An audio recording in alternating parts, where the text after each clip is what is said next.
கண்ணியத்திற்கும் மரியாதைக்கும் உரிய சகோதரர்களே, பாசத்திற்குரிய மூமின்களே,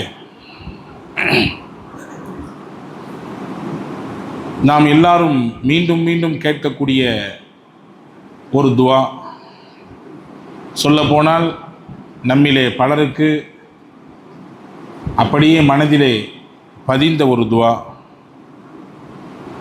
அண்ணல் கண்மணி நாயகம் ஸல்லல்லாஹு அலைஹி வஸல்லம் அன்னவர்களுக்கு அல் குர்ஆனிலே அல்லாஹ் இப்படித்தான் நல்லோர்கள் துவா செய்வார்கள், அதுவும் குறிப்பாக ஹஜ்ஜினுடைய காலம் ஹஜ்ஜினுடைய கிரியைகளை நிறைவேற்றியதற்கு பின்னால் இவ்வாறு செய்வார்கள் என்று சொல்லித்தரக்கூடிய ஒரு துவா. பொதுவாக ஒரு மூமினின் அடையாளம் என்ன என்றால், மனிதர்களிடத்திலே கையேந்துவதை விட்டுவிட்டு வல்ல அல்லாஹ்விடத்திலே அவர் கையேந்துவார். இதுதான் ஒரு இறை நம்பிக்கையாளரின் அடையாளம். மனிதரிடத்தில் கையேந்துவது அது சுயமரியாதையை இழக்கக்கூடிய ஒரு வேலை, நம்முடைய கண்ணியத்தை குறைக்கக்கூடிய வேலை. ஆனால் அல்லாஹ்விடத்திலே கையேந்துவது நம் இறை நம்பிக்கையை ஏற்றித்தரக்கூடிய ஒரு காரியம், நமக்கும் நம்மை படைத்தவனுக்குமான நெருக்கத்தை காட்டுகிற ஒரு நிலை. எனவேதான் நபிகள் நாயகம் ஸல்லல்லாஹு அலைஹி வஸல்லம் அன்னவர்கள் துஆவின் வழியாகத்தான் இந்த உம்மத் இறைவனின் உதவியை பெற வேண்டும் என்பதை இக்கட்டான பல நேரங்களில் நமக்கு கற்றுத்தந்திருக்கிறார்கள். இன்றைக்கும் நாம் ஒவ்வொரு வருடமும் புனித ரமலானினுடைய அந்த மாதத்திலே, குறிப்பாக 17வது இரவிலே பத்ர் சஹாபாக்கள் என்ற அந்த புண்ணியவான்களை நினைத்து பார்க்கிறோம். அவர்களுக்காக வேண்டி அவர்களை முன்னிறுத்தி துவா செய்கிறோம். யுத்தம் நடந்தது பத்ர் களத்திலே, ஆனால் பெருமானாரின் ஸல்லல்லாஹு அலைஹி வஸல்லமுடைய கரங்களும் கண்களும் வல்ல அல்லாஹ்வின் சன்னிதானத்திலே பணிந்தது. இன்றைக்கும் நீங்கள் பத்ர் களத்தில் போய் பார்த்தால் ஒரு பிரம்மாண்டமான மஸ்ஜித் அங்கே கட்டப்பட்டிருக்கிறது, மஸ்ஜித் அரீஸ். ரசூலுல்லாஹ் அந்த இடத்தில்தான் அந்த பத்ர் யுத்தம் நடக்கும் நேரத்தில் இரவு தங்கி கண்ணீர் விட்டு வல்ல அல்லாஹ்விடத்திலே துவா செய்தார்கள் என்பதாக பார்க்கிறோம். ஆக ஒரு இறை நம்பிக்கையாளனுக்கு அழகு அவருடைய கண்ணியம், அவர் எந்த அளவுக்கு இறைவனிடத்திலே கையேந்துகிறார், கண்ணீர் வடிக்கிறார் என்பதில் தெரிகிறது என்பதை நாம் உள்வாங்கிக் கொள்ள வேண்டும். கையேந்துவது என்பது ஒரு குறிப்பிட்ட நாட்களிலோ அல்லது குறிப்பிட்ட மாதத்திலோ அல்ல, ஒவ்வொரு நாளும் வல்ல அல்லாஹ்விடத்திலே நாம் கையேந்தி பிரார்த்திக்க வேண்டும். அதிலும் குறிப்பாக ரசூலுல்லாஹ் ரமலானை பற்றி 2 மாதத்திற்கு முன்பாகவே இவ்வாறு துவா செய்யுங்கள் என்று கற்றுத்தந்திருக்கிறார்கள். அல்லாஹும்ம பாரிக் லனா ஃபி ரஜப வ ஷாபான, ஷாபானிலும் ரஜபிலும் அல்லாஹ்வே எங்களுக்கு நீ பரக்கச் செய். வபல்லிக்னா ரமதான், ரமலானை அடைகிற நசீபை, வாய்ப்பை எங்களுக்கு கொடு என்று கேட்க பணித்தார்கள் என்றால் நாம் எவ்வளவு தூரம் இதிலே நாம் உள்வாங்கியிருக்கிறோம் என்பதை கவனிக்க வேண்டும். ரசூலுல்லாஹி ஸல்லல்லாஹு அலைஹி வஸல்லம் அன்னவர்களுக்கு அருளப்பட்ட அல் குர்ஆனிலே பல துவாக்கள் இருக்கிறது. நபிமார்கள் கேட்ட துவா இருக்கிறது, நல்லோர்கள் எப்படி துவா செய்ய வேண்டும் என்பது இருக்கிறது. இக்கட்டான நேரங்களில் சில சமயங்களில் நபிமார்கள் எவ்வாறு வல்ல அல்லாஹ்விடத்திலே துவா செய்தார்கள் என்பது இருக்கிறது. வேதனை இறங்கக்கூடிய காலகட்டத்திலே எப்படி துவா செய்தார்கள் என்று இருக்கிறது. இப்படி பல துவாக்கள் குர்ஆனிலே இடம்பெறுகிறது. ஆனால் இன்று நாம் பார்க்கக்கூடிய ஒரு முக்கியத்துவம் வாய்ந்த துவா, நம் வாழ்வோடு தொடர்புடையது. சூரா பக்ராவிலே அல்லாஹ் சொல்கிறான், அதுதான் நான் ஆரம்பத்தில் ஓதிய வசனத்திலே, வமின்ஹும் மை யகூலு ரப்பனா ஆத்தினா ஃபித் துன்யா ஹசனா வஃபில் ஆখিরাতি ஹசனா வகினா அஸாபன்னார். யா அல்லாஹ், எங்களுக்கு இவ்வுலகத்திலும் நன்மையை கொடு, நாளை மறு உலகத்திலும் நன்மையை கொடு, நரக நெருப்பை விட்டு காப்பாற்றி விடு. 3 அம்சங்களை உள்ளடக்கிய துவா இது. உலகத்திலும் வல்ல அல்லாஹ்விடத்திலே நன்மையை கேட்குதல், மறுமையிலும் அல்லாஹ்விடத்திலே நன்மையை வேண்டுதல், கொடிய நரகத்தின் வேதனையை விட்டு வல்ல அல்லாஹ்விடத்தில் நாம் பாதுகாப்பு தேடுதல். இந்த 3ஐயும் எப்போ சொல்லுவாங்க? அல்லாஹ் சொல்கிறான், ஹஜ்ஜினுடைய கிரியைகள் முடிந்ததற்கு பிறகு மனிதர்களில் சிலர் உலகத்தை மட்டும் கேட்கிறார்கள், அவர்களுக்கு உலகத்தை கொடுத்து விடுவோம். ஒமா லஹும் ஃபில் ஆখিরাতি மின் நசீப், ஆகிரத்திலே அவர்களுக்கு எந்த நசீபும் கிடைக்காது என்று சொல்லுகிறான்.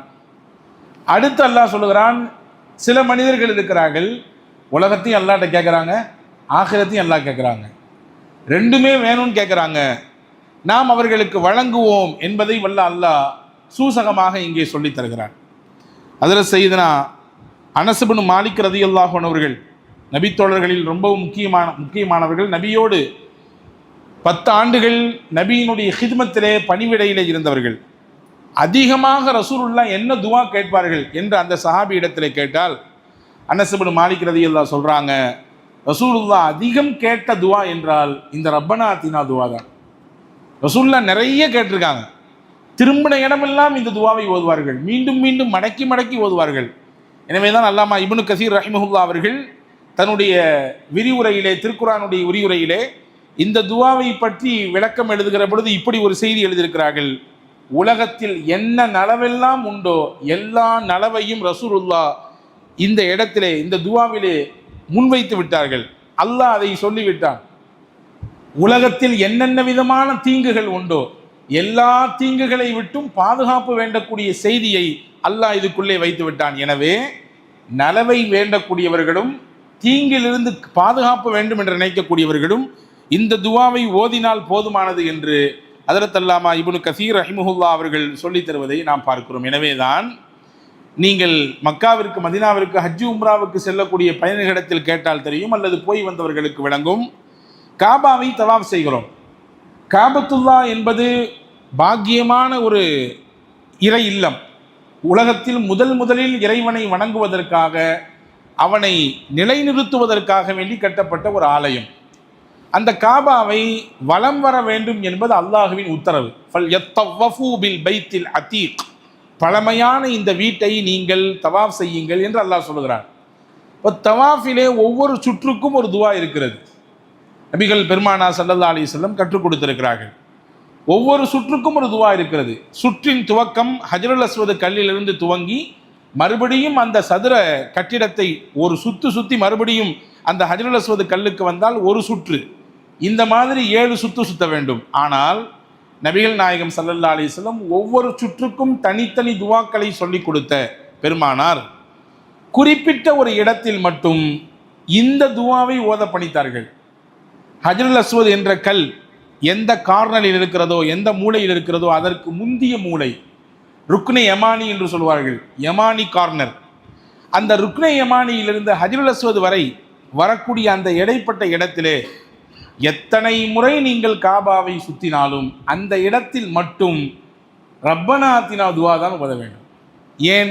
பெருமானா ஸல்லல்லாஹு அலைஹி வஸல்லம் அப்படித்தான் ஓத சொன்னார்கள். அந்த இடத்தில் ருக்னே யமானியிலிருந்து ஹஜ்ருல் அஸ்வத் வரை ஓத வேண்டிய துவா ரப்பனா ஆத்தினா துவா தான். ஹஜ்ரத் ரசூலுல்லாஹி ஸல்லல்லாஹு அலைஹி வஸல்லம் அவர்கள் ருக்னே யமானியை பற்றி சொல்லும் பொழுது இப்படி ஒரு செய்தியை சொல்லியிருக்கிறார்கள்.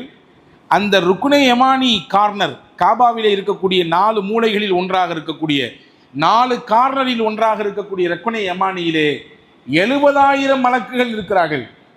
அங்கிருந்து என்ன துவா யார் கேட்டாலும் உடனடியாக அவர்கள் பதில் சொல்வார்கள், வல்ல அல்லாஹ்விடத்திலே ஆமீன் சொல்வார்கள் என்று நபிகள் பெருமானார் ஸல்லல்லாஹு அலைஹி வஸல்லம் கற்றுத் தந்திருக்கிறாங்க. எனவே அந்த பாக்கியமான இடத்திலிருந்து ஹஜ்ருல் அஸ்வத் வரைய ஒரு துவாவை மீண்டும் மீண்டும் மடக்கி ஓத சொன்னார்கள் என்றால் அது எவ்வளவு மகத்தானது, மகத்துவமானது என்பதை நாம் இதிலிருந்தே புரிந்து கொள்ள முடியும்.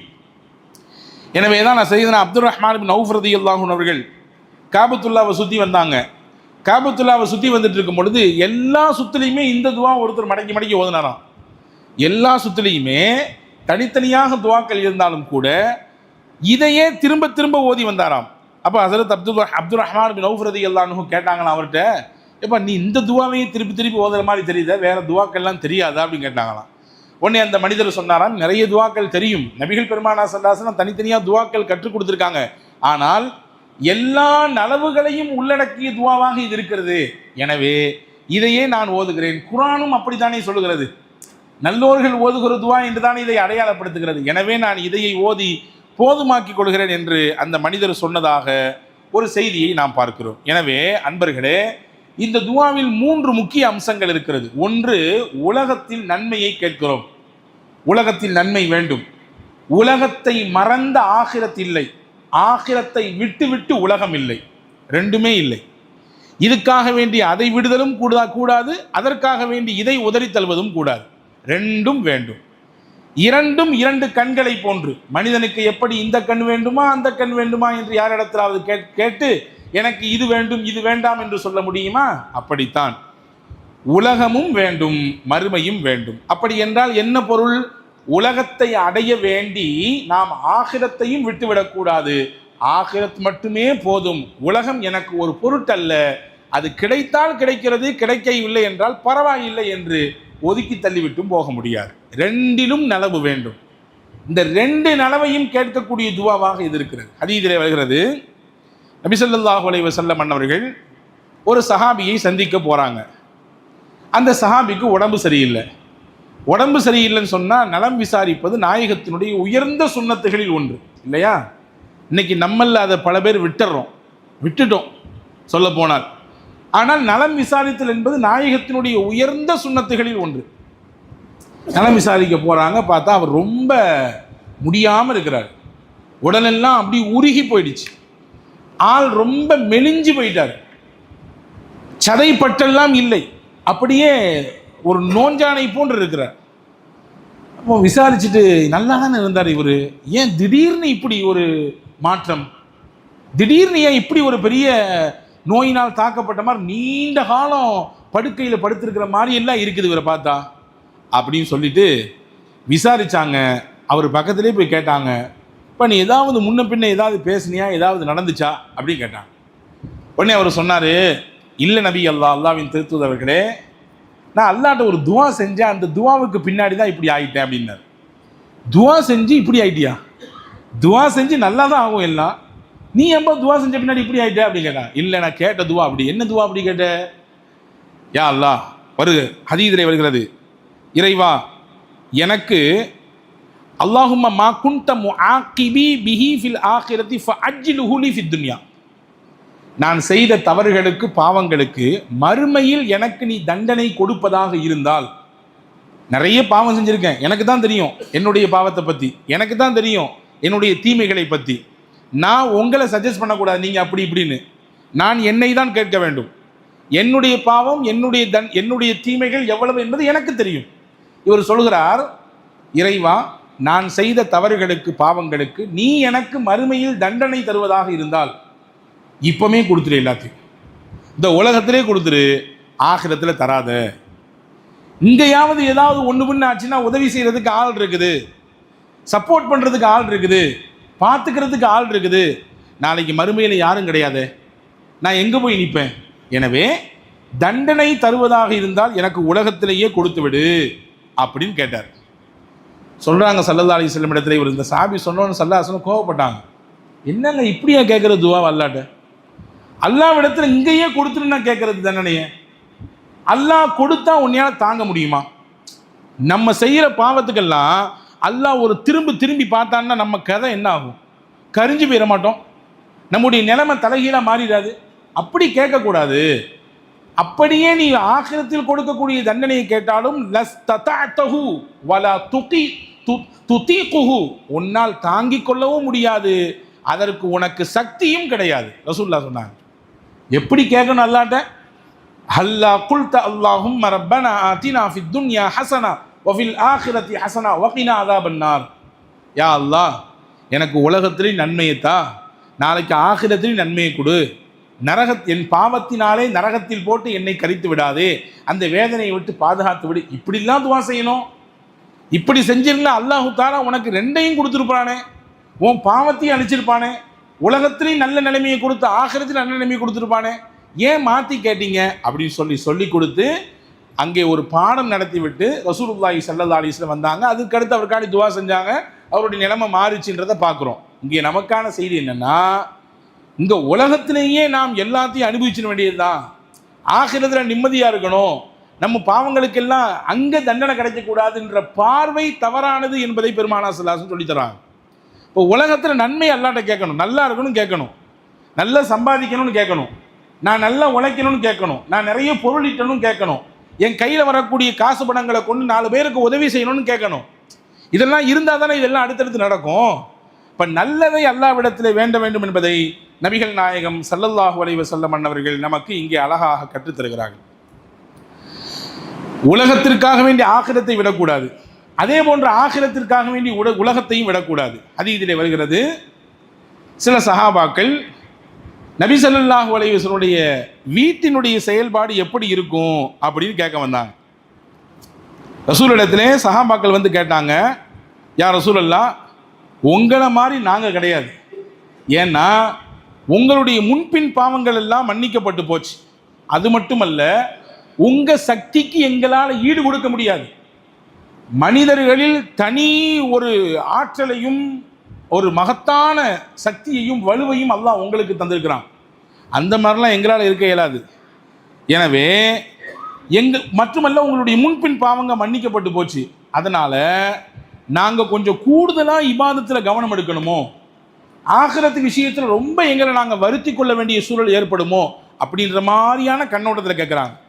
ஸல்லல்லாஹு அலைஹி வஸல்லம் இந்த கேள்வியை வச்ச உடனே, ஏன் இப்படி நீங்கள் வந்து பிரித்து பார்க்குறீங்க என்று ரசூல் ஸல்லல்லாஹு அலைஹி வஸல்லம் கோபப்பட்டார்கள். ஹத்தா யஅரிஃபல் கலபு ஃபி வஜ்ஹிஹி, அவர்களுடைய முகத்திலே அந்த கோபத்தினுடைய ரேகை தென்பட்டது. அடுத்து சொன்னாங்க, உங்களில் அல்லாஹ்வை அதிகமாக பயப்படக்கூடியவன் நான், உங்களை விட அல்லாஹ்வை அதிகமாக அறிந்தவன் நான், உங்களை விட அதிகப்படியாக அல்லாஹ்வை வணங்கி வழிபடக்கூடியவன் நான். நானே திருமணம் முடித்திருக்கிறேன், அதே போன்று சில நாட்களில் நோன்பு இருக்கிறேன், சில நாட்களில் நோன்பு இருப்பதில்லை, இரவின் சில பகுதிகளிலே உறங்குகிறேன், சில பகுதியின் ஒரு சில பகுதியிலே எழுந்து இறைவனை வணங்குகிறேன். உலகம் என்றால், ஈமான் என்றால் இப்படியும் தான் அப்படியும் தான், துன்யாவுடைய விஷயமும் வேண்டும் தான், ஆகிரத்துடைய விஷயம் வேண்டும் தான்.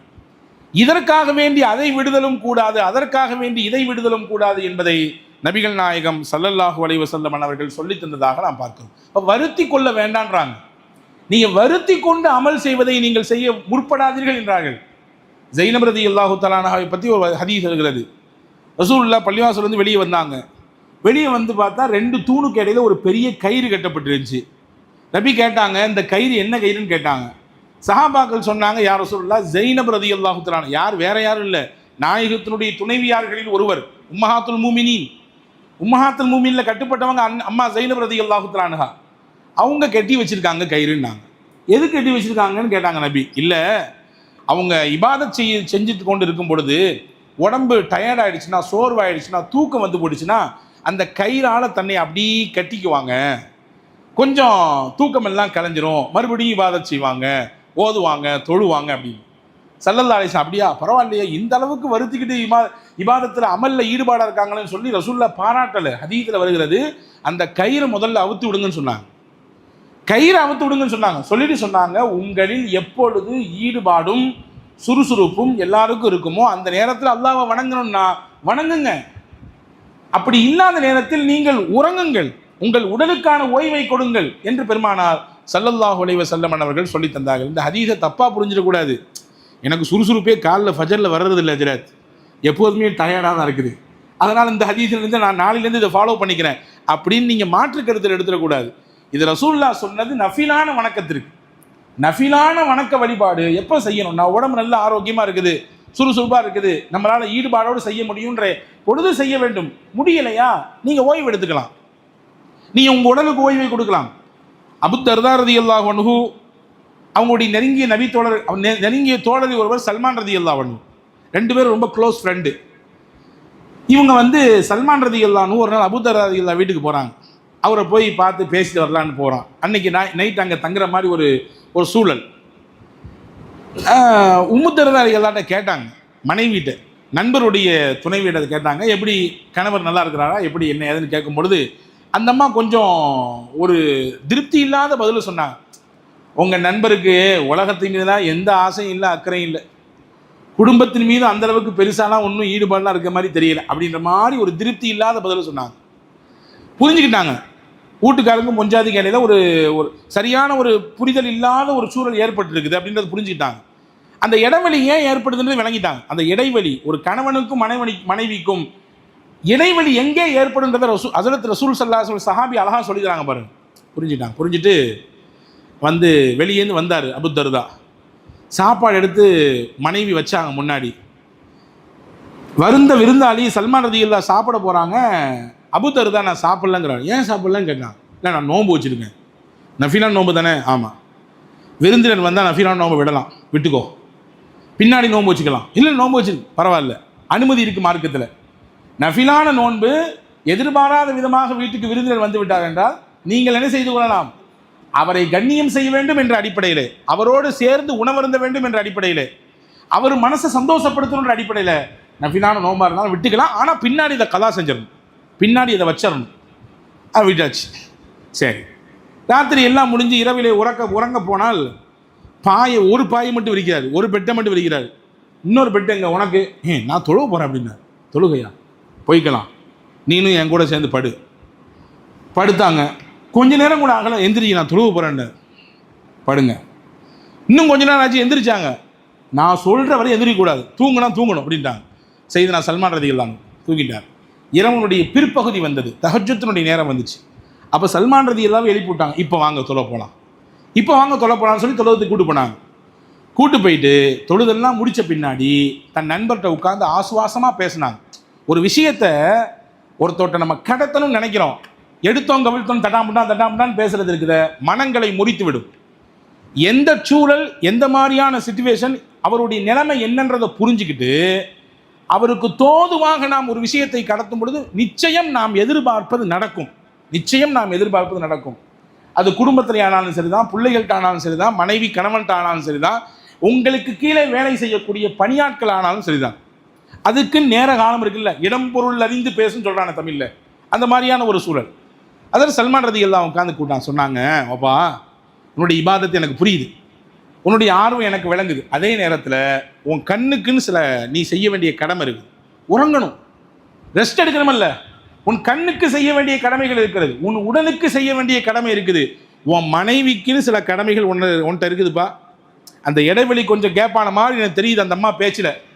உன் மனைவிக்குன்னு நீ ஆற்ற வேண்டிய கடமைகள் இருக்குது. நீ பள்ளிவாசலே கடந்து அந்த அம்மாவை நீ பார்த்துக்க வேண்டாமா? அவங்களுக்குடைய ஹக்கை நீ நிறைவேற்ற வேண்டாமா? அவங்களோட உட்காந்து பேச வேண்டாமா? அவங்களுடைய தேவை என்னன்றதை நீ கேட்க வேண்டாமா? நீ பள்ளிவாசலுக்கு போகிற, அங்கேயே நோம்புண்டு அங்கேயே பள்ளிவாசலுக்கு தொழுதுட்டு இருந்தால் என்ன அர்த்தம்? இபாதத் என்ற பெயரிலே உலகத்தில் உனக்காக வேண்டி இருக்கக்கூடிய குடும்பத்தை மறந்தால் என்ன அர்த்தம்? அப்படி செய்யக்கூடாது அப்படின்னு சொல்லி ஹதரத் சல்மான் ரலியல்லாஹு அபூதர்தா தான் சொன்னாங்க. ஹதீஸில் வருதுங்க, அபூதர்தா ரலியல்லாஹு மனசு ரிலாக்ஸ் ஆகலை, சமாதானம் ஆகலை. மறுநாள் காலை ரசூலுல்லாஹ்ட்ட போனார். போய் யாரை சொல்லலாம், நேற்று கதையை கேட்டீங்களா? ஆனால் தொடணும்னு நினச்சிருந்த ராத்திரி எல்லாம் இந்த சல்மான் பிடிச்சி என்னை தொழக்கூடாதுன்னு சொல்லிட்டாரு. லாஸ்ட் நைட்டில் தான் என்னை எழுப்பி விட்டாரு. இந்த மாதிரி லாஸ்ட் நைட்டு முடிஞ்சு தொழுதெல்லாம் கழிஞ்ச பின்னாடி என்கிட்ட இப்படிலாம் சொல்லி கொடுத்தாரு அப்படின்னு சொன்ன உடனே ஹதரத் ரசூலுல்லாஹி ஸல்லல்லாஹு அலைஹி வஸல்லம் சிரிச்சுக்கிட்டே சொன்னாங்க, சதக்க சல்மான் உண்மையை தானே சொல்லியிருக்காரு. சல்மான் ரொம்ப தெளிவாக சொல்லியிருக்காரு, உங்களுக்கு உண்மையை சொல்லியிருக்காரு, சத்தியத்தை ரொம்ப அழகாக சொல்லி கொடுத்துருக்காரு. இதுதான் உண்மைன்னு நாங்கள் ஸல்லல்லாஹு அலைஹி வஸல்லம். இப்போ ஆகிரத் அமல் என்ற பெயரிலே உலகத்தை கைவிட்டு விடாதீர்கள் என்பதை நபிகள் நாயகம் ஸல்லல்லாஹு அலைஹி வஸல்லம் சொல்லித் தருகிறார்கள். சில விஷயங்கள் இருக்குங்க, உலக காரியங்களை நினைப்பதின் வழியாக நம்முடைய பாவங்களுக்கு மன்னிப்பு கிடைக்கும். இன்ன மினல் ذுனூபி ذنب لا يكفرها صلاة ولا صوم ولا حج ولا عمرة ولكن يكفرها الهموم في طلب الرزق والمعصية. ரசூலுல்லாஹ் சொன்னாங்க, மனிதர்கள் செய்யக்கூடிய சில பாவங்கள் இருக்கிறது, தவறுகள் இருக்கிறது. அந்த தவறுக்கு பாவத்துக்கு மன்னிப்பு பிராய்ச்சித்தம் எங்க கிடைக்கும்? தொழுகையிலையா, நோம்புலையா, தான தர்மத்திலையா, ஹஜ்ஜி உம்ராலையா? இல்லை, அதுலலாம் அதுக்கான பிராய்ச்சித்தம் கிடைக்காதா? எதில் கிடைக்கும் தெரியுமா? அந்த பாவத்தை அழிப்பதற்கான சரியான வழி யுகஃபிருஹா அல் ஹுமூமு ஃபி தலபில் மஈஷா. தன் வாழ்வாதாரத்தை எப்படி ஈட்டிக் கொள்றதுன்னு ஒருத்தர் உட்கார்ந்து யோசிக்கிறார், பிளான் பண்ணுறாரு. தான் குடும்பத்தை எப்படி ரன் பண்ணுறது, தான் பிள்ளை எப்படி படிக்க வைக்கிறது, நான் முதல்ல போட்டு கடையை திறந்துருக்கானே இது எப்படி சரியான பாதையில் கொண்டு போகிறது, நான் நஷ்டப்படாமல் எப்படி இருக்கிறது, ஏமாற்றப்படாமல் நான் எப்படி இருக்கிறது, என் தேவையும் என் குடும்பத்தை தேவையும் என்னை நம்பி இருக்கக்கூடிய எனக்கு பின்னால் இருக்கக்கூடிய என்னுடைய சந்ததிகளுடைய தேவை அல்லாஹ் தான் நிறைவேற்றுறான். ஆனால் சபபு நாமாச்சே, நாம தானே காரணம், அது நம்ம வழியாக அல்லாஹ் கொடுக்குறான். அந்த வழியை யோசிக்கிறார். ரசூலுல்லாஹ் சொன்னாங்க, இந்த யோசனை இருக்குல்ல, கொஞ்ச நேரம் உட்காந்து திங்க் பண்ணார்ல, இந்த யோசனை அவர் செய்த பாவத்தை அழித்துவிடும். அவர் செய்த பாவத்தை அழித்துவிடும் என்றார்கள் பெருமானார் ஸல்லல்லாஹு அலைஹி வஸல்லம். இந்த எண்ணத்தில் ஒருவர் யோசிக்கிறார், அவர் செய்த பாவத்திற்கு அதுவே மன்னிப்பாக அமையும் என்று நபிகள் நாயகம் ஸல்லல்லாஹு அலைஹி வஸல்லம் சொல்லித்தராங்க. ஆக இதையெல்லாம் நபிகள் நமக்கு கற்றுத் தருகிறார்கள். அதே மாதிரி துன்யா துன்யா என்ற ஆகிராவையும் விட்டுவிடக்கூடாது. துன்யாவையே கட்டிப்பிடித்து கொண்டு ஆகிரத்தை மறந்து விடுதல், பள்ளிவாசல் பக்கமே திரும்பாமல் இருத்தல், அல்லாஹ் என்ற பெயரையே உச்சரித்து பல நாட்கள் ஆகுதல், இந்த வேலையும் செஞ்சிடக்கூடாது. இதுதான் இந்த துஆவினுடைய இரண்டாவது பாட்டு நமக்கு சொல்லி தருது. ரப்பனா ஆத்தினா ஃபித் துன்யா ஹஸனா வ ஃபில் ஆখিরাতি ஹஸனா. நன்மையை தா, உலகத்துல மட்டும் இல்ல ஆகிரத்திலும் தா. ஹதீஸில் வருகிறது, ஒரு மனிதர் செய்யக்கூடிய கவலைகளிலேயே பெரிய கவலை எது? அனஸ் இப்னு மாலிக் ரலியல்லாஹு அறிவிக்கிறாங்க, மன் கானத்தில் ஆகிரத்து ஹம்மஹு ஜஅலல்லாஹு கினாஹு ஃபீ கல்பிஹி.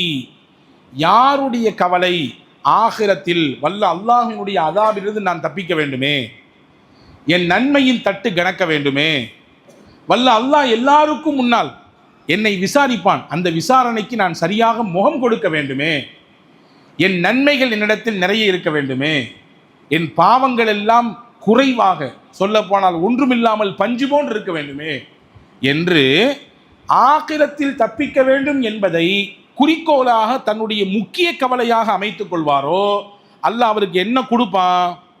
போதும் என்கின்ற மனதை முதல்ல கொடுத்துருவான்.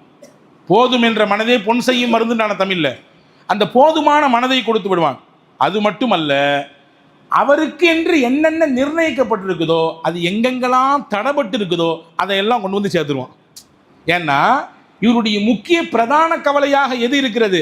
ஆகிரா, மறுமை, சொர்க்க நரகம், சிராத்துல் முஸ்தகீம், அதே போன்று அல்லாஹ்வினுடைய ஹிசாப், கேள்வி கணக்கு, இதெல்லாம் முக்கிய கவலையாக இருக்குது. குடும்பத்தை கவலைப்படுறாரு, தொழிலை பற்றி கவலைப்படுறாரு, பிள்ளைங்களுடைய எதிர்காலத்தை பற்றி கவலைப்படுறாரு, முதலை பற்றி கவலைப்படுறாரு, எல்லாம் இருக்குது. ஆனால் அதுக்கு முன்னாடி இது இருக்குது. ரசூலுல்லாஹ் சொன்னாங்க, உலகத்தில் அவருக்குன்னு அல்லாஹ் என்ன எழுதினானோ அது எங்கேயாவது தேங்கி கொண்டு அங்கே தடப்பட்டு நின்றுச்சுன்னு சொன்னால் இந்த எண்ணத்தினாலே அல்லாஹ் அவர்கிட்ட கொண்டு வந்து சேர்த்துருவான். அது மட்டுமல்ல, அவர் நினைத்ததை போன்று உண்டான ராகத்தான வாழ்வை இன்னும் அதிகப்படியாக அவருக்கு கொடுப்பான். யாருக்கு? ஆகிரத்தை தன்னுடைய பிரதான நோக்கமாக கொண்டவருக்கு. அப்படின்னா என்ன தெரியுமா அர்த்தம்? உலகத்தை காரணம் காட்டி ஆகிரத்தை விடாதவருக்கு, தொழிலை காரணம் காட்டி ஆகிரத்தை விடாதவருக்கு, பிஸ்னஸை காரணம் காட்டி தொழுகையை விடாதவருக்கு, தன்னுடைய குடும்பத்தை காரணம் காட்டி நல்ல விஷயங்களிலே செலவு செய்யாமல் செலவு செய்யக்கூடியதை விடாதவருக்கு, இவருக்கெல்லாம் அல்லாஹ் அவர் நினைத்ததை போன்று உண்டான நிறைவான வாழ்வை தருவான் என்று நபிகள் பெருமானார் ஸல்லல்லாஹு அலைஹி வஸல்லம் சொல்லித் தருகிறார்கள். ஆக இந்த துஆவினுடைய ரெண்டு முக்கிய அம்சம், உலகத்திலும் நாம் நன்மையை கேட்கிறோம், ஆகிரத்திலும் நன்மையை கேட்கிறோம்.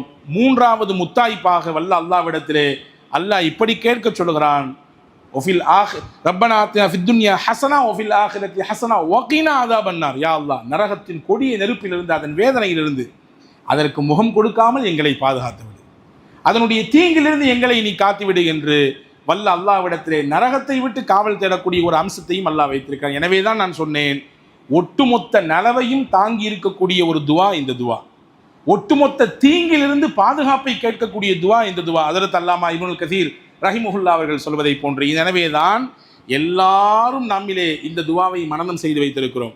எல்லா பள்ளிகளிலும் துவா ஓதப்படுகிற பொழுது இறுதியாக இந்த துவாவை ஓதி முடிக்கிறார்கள் இல்லையா? எனவே இதை நாம் இனிமேலும் உள்வாங்கிக் கொண்டு இன்னும் அதிக ஈடுபாட்டோடு இந்த துவாவை நாம் கேட்க வேண்டும். வல்ல அல்லாஹ் உலகத்திலும் ஆகிரத்திலும் வெற்றி பெற்ற மக்கள் கூட்டத்திலே உங்களையும் என்னையும் எல்லா மக்களையும் அல்லாஹ் சேர்ப்பானாக.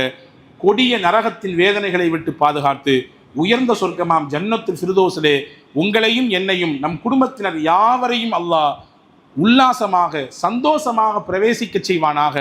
ஆமீன். வாஹிர் தாவான் அல்ஹம்துலில்லாஹி ரப்பில் ஆலமீன். அஸ்ஸலாமு அலைக்கும்.